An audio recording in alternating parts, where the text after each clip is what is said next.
Amados irmãos, eu vos saúdo com a paz do Senhor. Aqui quem vos fala é o cooperador Bruno. Estamos em mais uma quarta-feira, trazendo para vocês a leitura da Escola Bíblica da Igreja Pentecostal Assembleia de Jesus Cristo em Santo Aleixo. Pedimos perdão aos irmãos, porque quarta-feira passada eu estava doente, não consegui fazer a aula. Então hoje eu estou passando para vocês a lição de número 11, que seria da semana passada. E logo mais às 19 horas, querendo Deus, nós vamos atualizar entrando com a lição 12. Então, quando a gente estiver assistindo a lição 12, a lição 11 já vai estar nos canais. E aí você pode entrar lá nos nossos canais e poder visualizar a nossa aula. Amém? Antes de começar, eu gostaria de fazer uma oração, chamar você para a gente fazer uma oração juntos, orarmos ao Deus eterno, pedindo a Ele que nos ajude nesse dia de hoje. Amém? Deus querido e eterno, obrigado, Senhor, pela oportunidade de estarmos aqui diante de Ti, Senhor. Tua igreja reunida para aprender da Tua palavra, Senhor. Que privilégio tiveram, Senhor, aqueles que puderam sentar aos Teus pés e ouvir. Mas hoje, Senhor, Tu se utiliza, Senhor, daqueles que Tu quer para ensinar aquilo que é a Tua palavra, Pai, que é boa, que é perfeita, que é agradável. A Tua vontade é assim, Pai, e a Tua palavra é mais penetrante do que a espada alguma de 2 gumes, Senhor, penetra até a divisão da alma e apta para discernir os pensamentos e as intenções do coração, Senhor. Tua palavra que é lâmpada para os nossos pés, luz para o nosso caminho, que é doce como mel, Senhor. É essa tua palavra que nós estamos aqui ministrando, Pai. Te pedimos que tu abra a mente de todos os teus filhos, tuas filhas, teus servos, tuas servas, todos aqueles que escutarem, Pai, e que eles possam aprender de Ti. Te agradecemos por tudo, Pai. Te pedimos por aqueles que estão doentes, aqueles que estão desempregados, por todos os ministérios, Senhor, por todo o Teu povo, por todo o planeta. Em nome de Jesus te agradecemos. Amém. Então, meus irmãos, estudaremos hoje a lição de número 11 nessa aula. Na próxima, às 19 horas, querendo Deus, vamos estudar a lição de número 12. E a lição de número 11 fala sobre a teologia de Eliú. O sofrimento é uma correção divina? Então essa lição, né, hoje é 16, essa lição teria que ter sido dada no dia 9, que foi a última quarta-feira. Estamos trazendo hoje, atualizando vocês para que a gente não fique parado. Essa é a penúltima lição. Nós vamos estudar logo mais a 12 e na semana que vem a última, que seria a lição 13, para então começarmos um novo trimestre. Então diz assim, a teologia de Eliú. O sofrimento é uma correção divina? É uma pergunta que Eliú fez a Jó após os seus 3 amigos fazerem as indagações. Jó se defendeu diante dos 3 e volta a Eliú, perguntando para Jó, querendo entender. Jó, se você disse que você é justo, que não fez nenhum mal, que não cometeu nenhum pecado, e a gente sabe que tudo que o homem planta, ele colhe, isso na visão deles, que é ainda a visão que até hoje perdura, então você está dizendo para mim que esse sofrimento que você está passando, ou o sofrimento das pessoas em um modo geral, que não merecem passar por isso como você está defendendo, não é então uma correção divina? Deus está te corrigindo, Jó, por algum motivo? E é isso que a gente vai estudar hoje. À luz da Bíblia, a gente vai tentar entender por que o justo sofre, por que o justo passa por muitas vezes tribulações e o ímpio não. Não é isso? O texto áureo, ele está lá em Jó, no capítulo 36, e o seu versículo 15. Eu convido você a ler comigo, se você tem revista, está lá texto áureo, se não na Bíblia, Jó 36, 15, que diz assim: ao aflito, livra da sua aflição, e na opressão se revela aos seus ouvidos. A verdade prática diz assim: o sofrimento não deve ser visto apenas sob o aspecto punitivo, mas principalmente educativo. Eu costumo dizer que Deus tem 2 maneiras de ensinar para a gente, através do amor e através da dor. Isso é bíblico e isso é um ensino. Como é pelo amor? É da maneira fácil. Deus ensina mostrando, dando exemplos de pessoas que já passaram, dando a Bíblia como direcionamento para a gente e nos dando experiências nesse sentido. E a parte difícil, a maneira difícil com a qual Deus nos ensina é fazendo com que a gente passe na prova, com que a gente prove na própria pele aquilo que Ele quer nos ensinar. É claro que a primeira maneira ela não dói, ela é mais didática, é mais de ensino, mas nem sempre a gente quer. Muitas vezes você vê, Deus muitas vezes fala pra gente não ir por um caminho, pra gente não cometer tal ato, pra gente não fazer tal coisa, e a gente muitas vezes não dá ouvidos.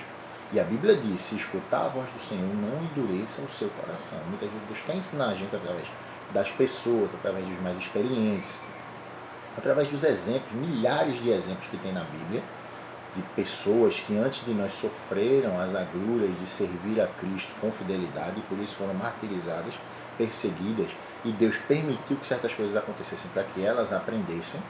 Então muitas vezes a gente não quer aprender assim, a gente quer aprender da maneira mais difícil, e é o que a leitura de hoje nos pergunta. não é apenas para sofrer que Deus permite que a gente passe por provações, mas para nos ensinar, para nos educar, para nos colocar, para nos conduzir ao caminho que Ele quer. E como disse Paulo, para que cheguemos à estatura do varão perfeito. O varão, quando ele diz, é do cristão, do ser perfeito, conforme o Senhor deseja para a minha e para a tua vida. Amém? A leitura bíblica em classe está lá em Jó, no capítulo 32, versículos do 1 até o 4. Capítulo 32, também do versículo 1 até o 4. Capítulo 34, dos versículos 1 até o 6. E capítulo 36, dos versículos 1 até o 5. Então, se você tem a revista, acompanha comigo. Se não, tenta acompanhar pela Bíblia, não sendo possível ainda, acompanha ouvindo. Eu vou fazer a leitura aqui, amém?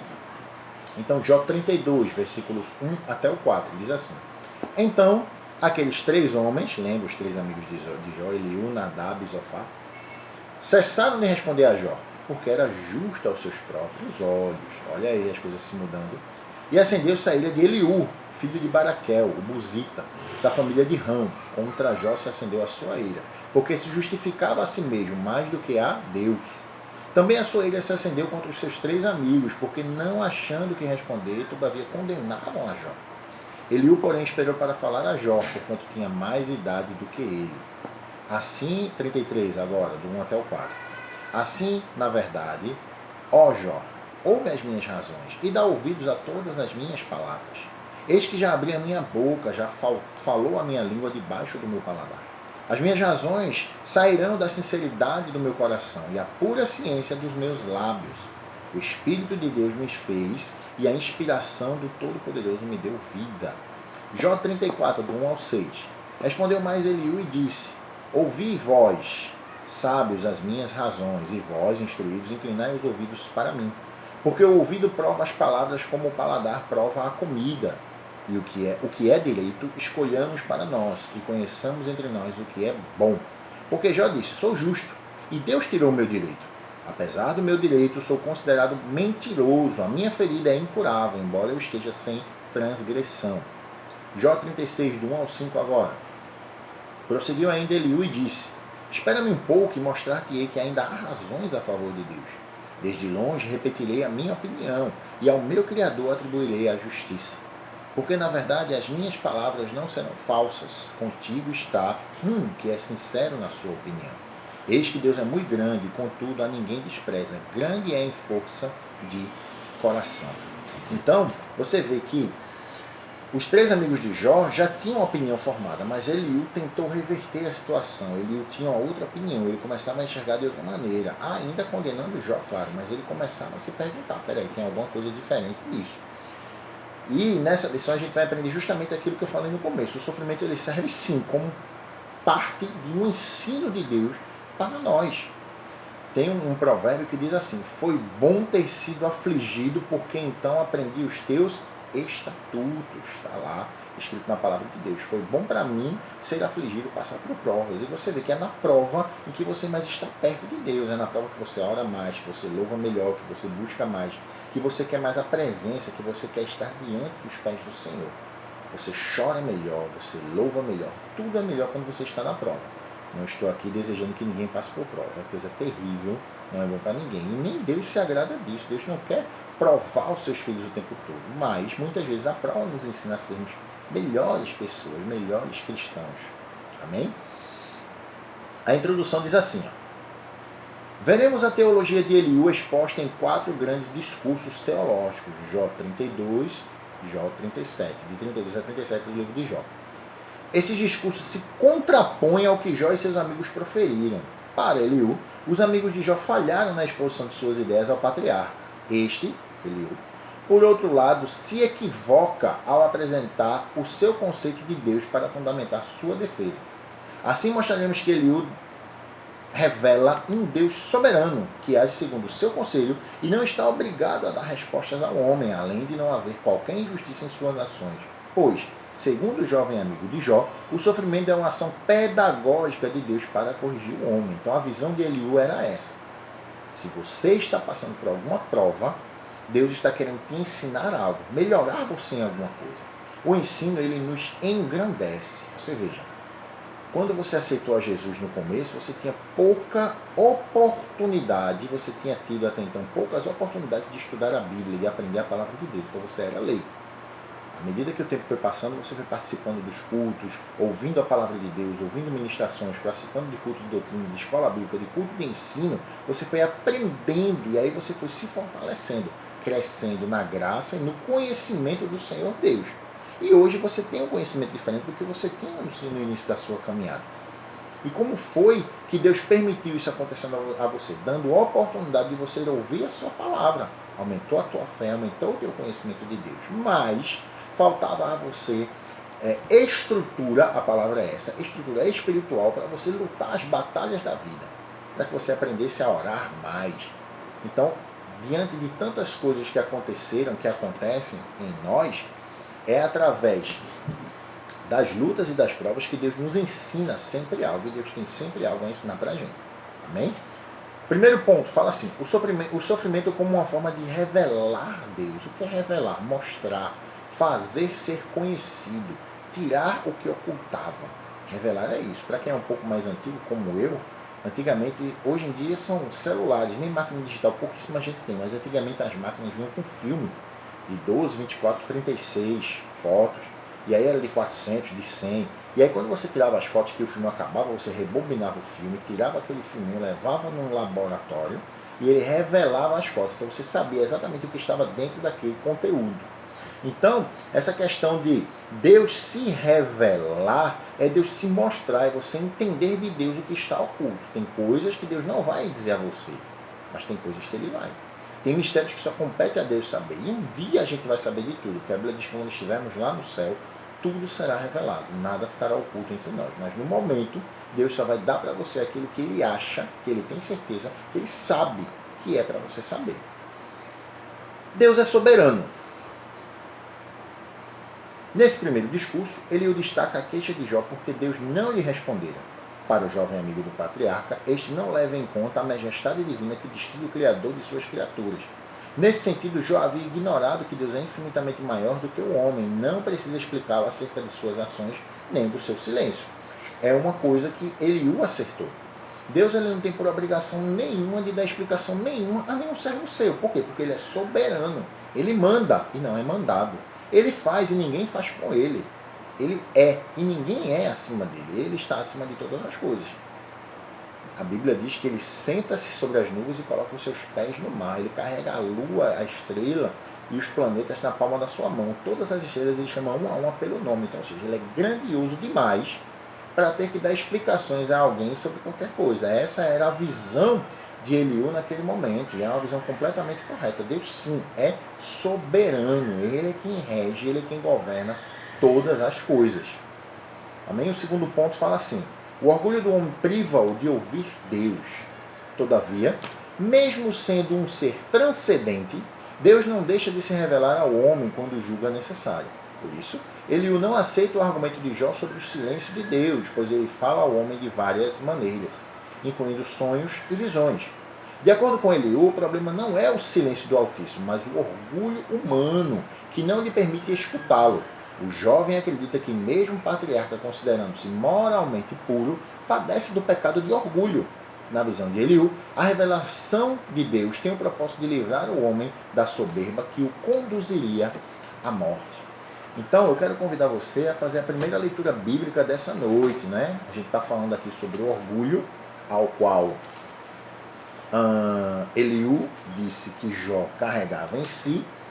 E eu quero convidar você para ler o livro do profeta Daniel. Abre comigo o livro do profeta Daniel. Aqui, ó, Bíblia é o material base do nosso estudo. E eu quero ler com você no capítulo 5. Nós vamos ler o versículo 1 até o versículo 4. E depois a gente vai ler o versículo 16 e o versículo 17. Amém? 5 do 1 ao 4, 16 e 17. Diz assim, ó: o rei Belsazar deu um grande banquete a 1000 dos seus grandes e bebeu vinho na presença dos 1000. Havendo Belsazar provado o vinho, mandou trazer os utensílios de ouro e de prata que Nabucodonosor, seu pai, tinha tirado do templo que estava em Jerusalém, para que bebessem neles o rei, os seus grandes e as suas mulheres e concubinas. Então trouxeram os utensílios de ouro que foram tirados do templo da casa de Deus, que estavam em Jerusalém, e beberam nele o rei, os seus grandes, as suas mulheres e concubinas. Beberam o vinho e deram louvores aos deuses de ouro, de prata, de ferro, de madeira e de pedra. Tá? Aí agora vamos para o 16. Eu, porém, tenho ouvido dizer de ti, que podes dar interpretações e resolver dúvidas. Agora, se puderes ler essa escritura e fazer-me saber a sua interpretação, serás vestido de púrpura e terás cadeia de ouro ao pescoço. E no reino serás o terceiro dominador. Então respondeu Daniel e disse na presença do rei: as tuas dádivas fiquem contigo, e dá os teus presentes a outro. Todavia lerei ao rei a escritura e lhe farei saber a interpretação. O 18. Ó rei, Deus, o Altíssimo, deu a Nabucodonosor, teu pai, o reino, a grandeza e a glória e a magnificência. Então, resumindo, o mistério que apareceu na parede naquela época foram as palavras que foram um dedo escrevendo na parede, Mene, Mene, Tekel, Upharsin, que diria: foste pesado, foste medido e foste encontrado em falta, o reino será tirado de ti. Naquele momento, uma interpretação ocorreu e ninguém conseguiu interpretá-la, somente Daniel. Mas quem foi que deu a Daniel a interpretação? O próprio Deus. Mais na frente, Daniel ora por 21 dias, você lembra? E aí o arcanjo desce, o anjo desce para dar a notícia, para dar a interpretação, a revelação a Daniel. Tanto é que tem aquele versículo bem conhecido do livro de Daniel, que no princípio das suas súplicas saiu a ordem. Satanás fechou, não deixou e teve uma batalha lá. Então, ou seja, Deus quis revelar a Daniel o seu intuito. Eliú estava dizendo aqui para Jó que Deus ele não fala com o homem a não ser que ele queira. E Deus não quer sempre falar com o homem, mas a Bíblia diz que Deus revela-se sim ao homem, através da sua palavra, através de profetas, através de sonho, através de revelação. A maior profecia, a maior revelação, o maior sonho chama-se Bíblia, é através daqui. Então, Deus sim se revela aos seus. E Jó estava certo em dizer a Eliú: olha, Eliú, Deus ele pode responder às minhas indagações, ele pode responder às minhas dúvidas, ele fala comigo, eu tenho intimidade com ele. Agora, se ele quiser, se ele não quiser, ele não fala. Mas Eliú disse: não, você está errado. Deus ele não fala não, Deus é grandioso demais. Por que Deus iria se rebaixar e tratar de igual com o homem sem que o homem fosse merecedor? Essa era a visão de Eliú.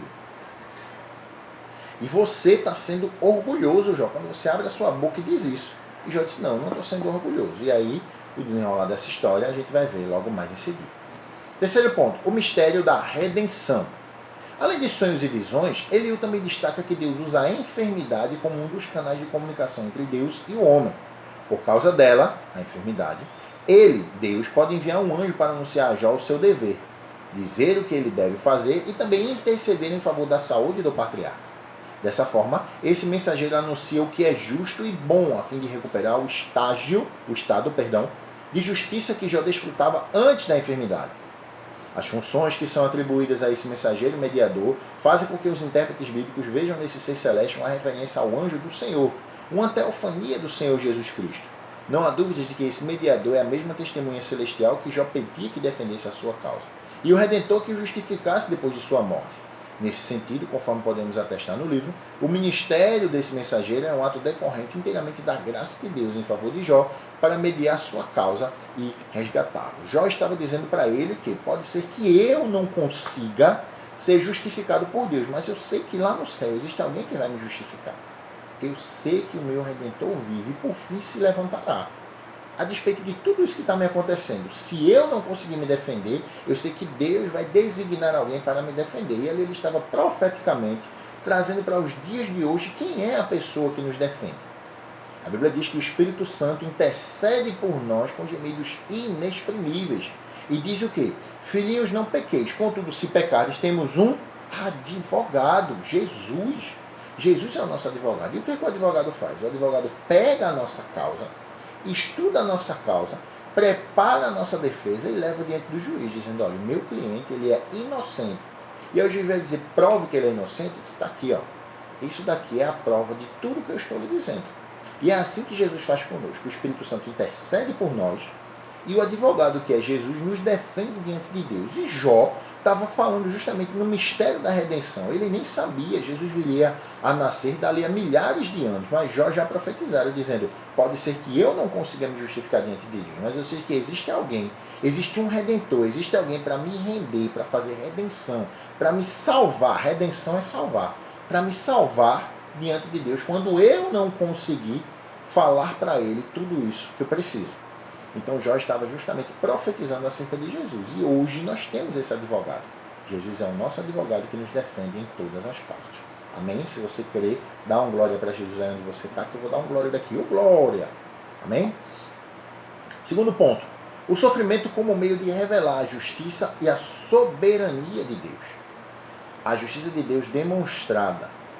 Quando defende a justiça de Deus, ele o faz coro com seus amigos na acusação contra Jó.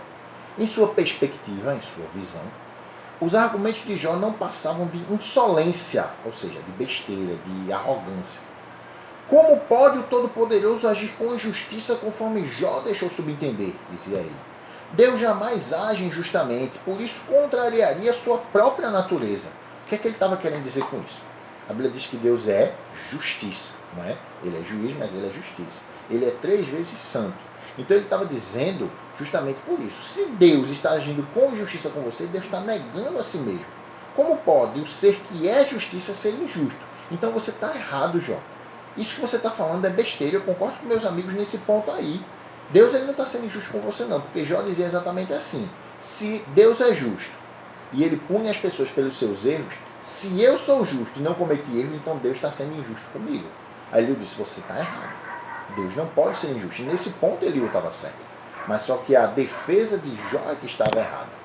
Jó, ele justamente dizia que, Deus, ele está justamente sendo injusto para comigo. Deus não pode ser injusto para comigo. Eu preciso que vocês entendam que o que está acontecendo comigo não é culpa minha, é Deus que está fazendo e eu não sei porquê. Então você está dizendo que Deus é injusto? Não, não estou dizendo isso. O que é que você está dizendo? Aí ficou aquela confusão lá.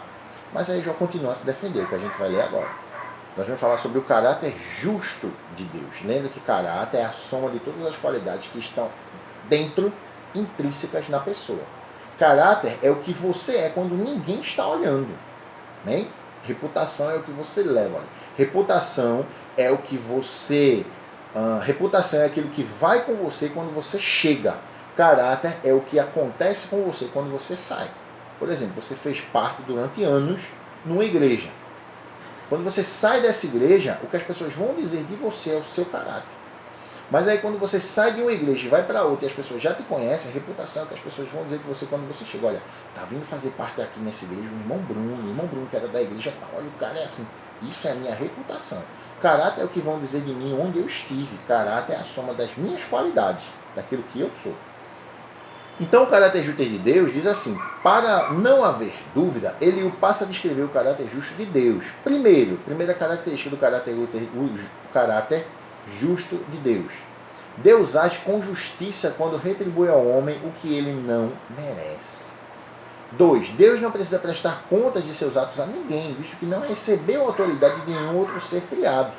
3. Como provedor da vida humana, ele tem o poder de manter ou não a humanidade. 4. O Todo-Poderoso não faz acepção de pessoas, quer sejam reis, nobres ou pobres. 5. Deus é onisciente, como tal conhece os passos e as intenções de todos os homens, sem precisar inquiri-los em juízo. 6. Ele é justo para punir os maus.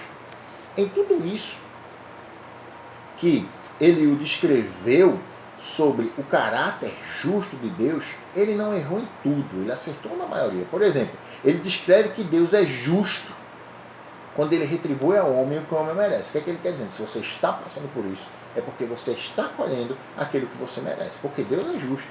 Ele não vai dar para você uma punição de algo que você não mereça. De fato, Deus é assim. Mas Deus pode permitir a prova para te ensinar algo, não pode? Pode. E ele está sendo justo com isso? Pelo contrário, ele está sendo justo na sua justiça. Quando ele diz que Deus não precisa prestar contas a ninguém, claro, o que eu acabei de falar no começo da lição. Ele manda e não é mandado. Ninguém deu ordem a Deus. Deus não está debaixo de nenhuma autoridade. Ele é a autoridade. como provedor da vida humana, ou seja, como criador de tudo, de toda a vida do homem, ele tem o poder de manter ou não a humanidade. Ele pode dizer, olha, a partir de agora eu tomo para mim o teu fôlego de vida. Porque a nossa vida foi ele que deu, então ele tem poder por sobre isso. O Todo-Poderoso não faz acepção de pessoas. De fato, Deus não faz acepção de pessoas. Para ele são todos iguais. Tanto é que o homem, veja, do pó vieste e ao pó tornarás. Então, você é pó, porque você veio do pó e você vai para o pó. Então Deus não faz acepção. Tanto é que todos quando morrem, acontece a mesma coisa. Morre sem levar nada e nasce sem trazer nada. O quinto, onisciente. Deus conhece os passos, as intenções. Deus conhece o teu passado, Deus conhece o teu presente, Deus conhece o teu futuro. Deus sabe o que você está fazendo. Tem um pastor muito conhecido chamado Josué Gonçalves que diz assim: Deus vê o que você faz no oculto do teu quarto, na solidão do teu banheiro e na infinita plenitude dos teus pensamentos.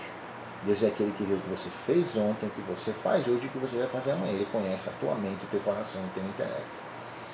E, por último, Deus é justo para punir os maus. Lembra o que diz o Salmo 1? Bem-aventurado o varão, pois não são assim os ímpios, pois são como a moinha que o vento espalha. E a Bíblia também diz que cedos serão ceifados como a erva lá no Salmo 37. Então Deus, ele é tudo isso. E esse é o caráter de Deus. Ele jamais cometeria injustiça. Por isso que Deus tem um caráter justo. Terceiro ponto, a defesa da soberania de Deus. Atente para a seguinte pergunta. Será que Deus deve recompensá-lo segundo o que você quer ou não quer? Eliú encerra o capítulo mostrando a Jó que Deus, em sua soberania e livre vontade, não tem a obrigação de agir segundo o querer do homem.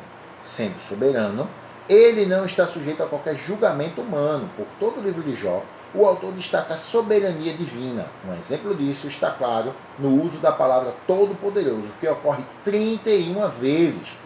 Para Eliú, portanto, por ser soberano, Deus jamais age com injustiça, como Jó dará a entender. Todavia, é preciso destacar duas coisas sobre a fala de Eliú. Primeiramente, ele, assim como seus amigos, erra por partir do princípio de que Jó havia cometido pecado. Em segundo lugar, Eliú exalta apenas a justiça de Deus e nada diz acerca de sua misericórdia. Para ele, o Altíssimo havia posto sua justiça soberana acima do seu amor, o que é um erro crasso. Deus, sem dúvida alguma, é justo, mas grandiosamente amoroso e misericordioso. Veja só. A Bíblia diz que Deus é misericordioso? Não, diz que Deus é misericórdia. Diz que Deus é amoroso? Não, Deus é amor. Diz que Deus é justiça? Deus é justo, ele é o justo juiz. Então, Eliú estava defendendo a soberania de Deus, a grandeza de Deus, o controle de Deus sobre todas as coisas. E aí quando ele diz, Jó, você está errado. Porque Deus, ele é justo. Mas esqueceu que Deus é misericordioso. Esqueceu que Deus é amor. Esqueceu que a graça é um dom que Deus tem em si e que ele ofertou aos homens. Eliú não destaca de maneira nenhuma a questão de que Jó, você está cometendo pecado, mas ele devia entender que, peraí, Jó está cometendo pecado pelo que ele disse, mas vamos tentar entender o que é que Jó está dizendo em nenhum momento. Pelo contrário, ele julgou a Jó pelo que Jó andava fazendo, sem que Jó fizesse coisa alguma. E aí é que está o erro de todo esse diálogo que aconteceu entre Jó, Eliú, Nadab e Zofar, né?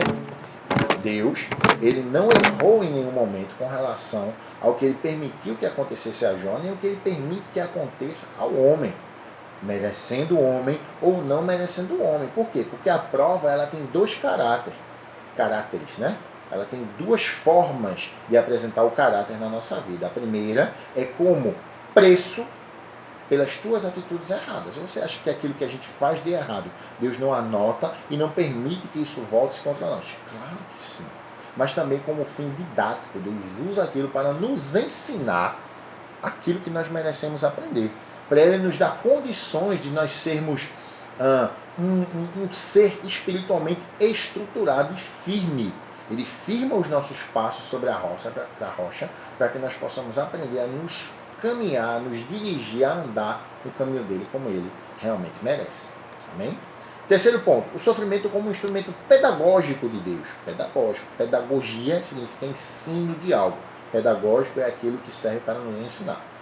O caráter pedagógico, o caráter do ensino, do sofrimento. O que é que o sofrimento ensina? Qual o caráter? Qual a estrutura que o sofrimento tem quando ele nos ensina? Ele diz assim: há uma diferença entre o pensamento teológico de Eliú e dos seus amigos Elifas e os seus amigos. Elifas, Bildade e Zofar acreditavam que o sofrimento de Jó era por causa de um pecado cometido por ele em sua recusa em reconhecê-lo. Eliú também cria dessa forma, mas vai além. Embora compreenda que durante a sua provação Jó se comportou de forma pecaminosa, Eliú introduz a ideia de que o sofrimento tem um caráter pedagógico. O caráter pedagógico do sofrimento está na capacidade de nos fazer refletir e voltar para Deus. Dessa forma, os justos aprendem com o sofrimento. A Bíblia diz o que para a gente lá no livro de Provérbios? Aquele que se arrepende e deixa, alcança misericórdia. Então, tratando sobre o caráter do ensinamento, e novamente eu repito, foi bom ter sido afligido para que aprendesse os teus estatutos. Foi bom ter sido afligido, porque foi o sofrimento que me ensinou a ser mais dependente de ti, a ser mais perfeito de ti, porque através do sofrimento que eu passei, eu aprendi a valorizar coisas que antes eu não valorizava. Essa era a visão de Jó. Eu estou sofrendo, não porque eu mereço, mas porque Deus, através desse sofrimento, Ele quer ensinar algo para mim. E os amigos de Jó não concordavam, não aceitavam, não queriam isso. Que erro terrível. Que coisa terrível ocorria por conta dessa situação. Olha, é estreito, não é não? Mas Deus sabe de todas as coisas. Amém? Adorando a Deus na tormenta. Como é difícil adorar a Deus na tormenta, né? Mas vamos lá. No capítulo 36, versículo 26, Eliú afirma que Deus é grande e nós o não compreendemos. Para ilustrar o argumento da grandeza de Deus, ele faz uma explanação sobre a ação de Deus nas estações do ano, outono, inverno, primavera e verão. O argumento de Eliú tem por objetivo demonstrar a grandeza de Deus sobre a criação e como esse fato deve se fazer com que Jó o reconheça como grande e o louve como tal. A fala de Eliú põe em destaque o argumento contraditório de Jó, que por um lado magnificava a majestade de Deus, mas por outro murmurava contra ele. Nesse aspecto, Eliú acerta em mostrar que a adoração e a murmuração não podem coexistir, são atitudes excludentes. Jó 37, do 6 ao 13, ilustra de forma poética o pensamento do orador. É uma metáfora da situação do patriarca, que no meio da tormenta, em todo o seu impacto e estrondo, pode contemplar o caráter pedagógico do amor de Deus. O que é que Eliú estava dizendo para Deus aqui? Para Jó e para os seus amigos aqui, trazendo uma lição para todos nós. Que embora Deus permita que nós passemos por situações que nós não queríamos passar, e eu costumo dizer que ninguém gosta de passar por prova. Quem é que gosta de passar por prova? Você gosta de passar por prova? Por situações difíceis? Você gosta de ser provado por Deus? Não, ninguém gosta. Ninguém gosta de sofrer. Mas a Bíblia diz, sofre comigo as aflições de Cristo. O próprio Jesus diz, bem-aventurados sois vós quando vos injuriarem, vos perseguirem, vos maltratarem, vos caluniarem e mentindo disserem todo mal contra vós. Grande é o vosso galardão. Então, ou seja, bem-aventurados somos vós, porque Deus, somos nós, porque Deus, ele prova aqueles a quem ele ama. Ele não prova quem ele não ama, quem ele não tem negócio. Você vê, muitas vezes você diz assim, rapaz, o ímpio não passa por nada. Tu vê aí meu vizinho, ruim para a esposa, ruim para os filhos, mal vizinho, trocou de carro de novo, eu estou querendo comprar um carro faz não sei quanto tempo. Calma. Ele está desfrutando de algo que para ele nesse momento é importante, mas ele não vai desfrutar de algo que está sendo preparado para mim e para você. E Eliú está dizendo justamente isso, que diante das tormentas, diante das dificuldades, diante daquilo que a gente passa de difícil, é preciso adorar a Deus. Tem um louvor daquela menina Amanda Vanessa, né? É adorar quando Deus não responde, é adorar quando tudo está perdido, né? O hino diz mais ou menos assim, adorar a Deus no vale, no deserto, adorar a Deus sem amigos por perto, é difícil, mas é necessário. Isso demonstra três coisas quando você adora a Deus na prova. Primeiro, confiança que Deus está no controle de todas as coisas. Confiança em Deus, apesar de todas as coisas.